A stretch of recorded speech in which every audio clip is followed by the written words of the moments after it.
কোনোইভাবে এই মুজিববাদের মোকাবেলা করা যাবে না। আমাদেরকে অর্থনৈতিকভাবে, রাজনৈতিকভাবে, সাংস্কৃতিকভাবে এই মুজিববাদের কোমর ভেঙে দিতে হবে। আমাদের মধ্যে রাজনৈতিক মতপার্থক্য থাকতে পারে, কিন্তু এই মুজিববাদের প্রশ্নে, এই স্বৈরাচারের প্রশ্নে অভ্যুত্থানের সকল শক্তিকে ঐক্যবদ্ধ থাকতে হবে।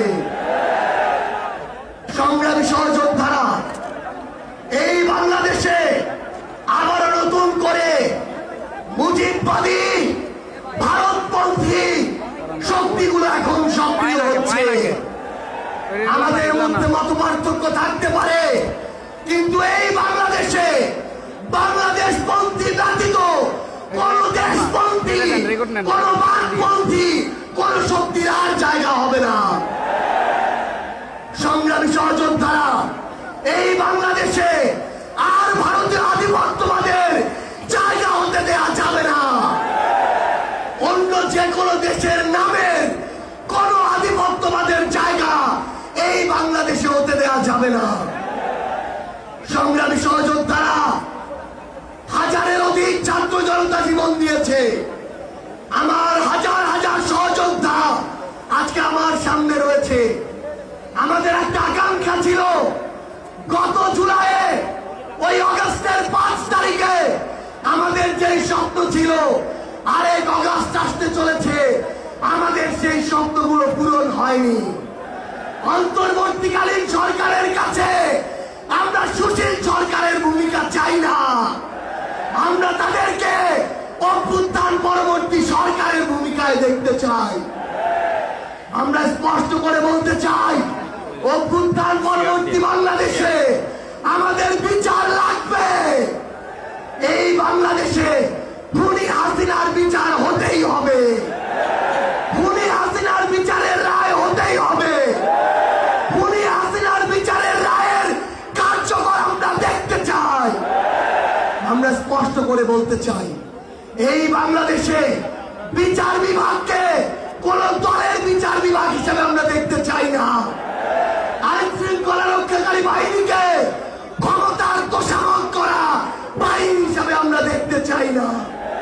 আমরা স্পষ্ট করে আপনাদেরকে বলি, 72-এর মুজিববাদী সংবিধানকে এক পাশে রেখে কোনদিন এই বাংলাদেশপন্থী বাংলাদেশ সম্ভব নয়।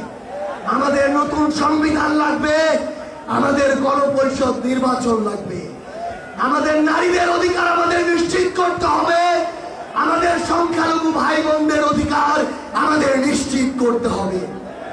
আমরা 1947 সালের উপনিবেশ বিরোধী যে আকাঙ্ক্ষা, 71-এর স্বাধীনতার যে আকাঙ্ক্ষা, 24-এর মুক্তির যে আকাঙ্ক্ষা, সেই আকাঙ্ক্ষাকে ধারণ করে ঐক্যবদ্ধভাবে আমাদের আগামীর বাংলাদেশ গড়তে হবে।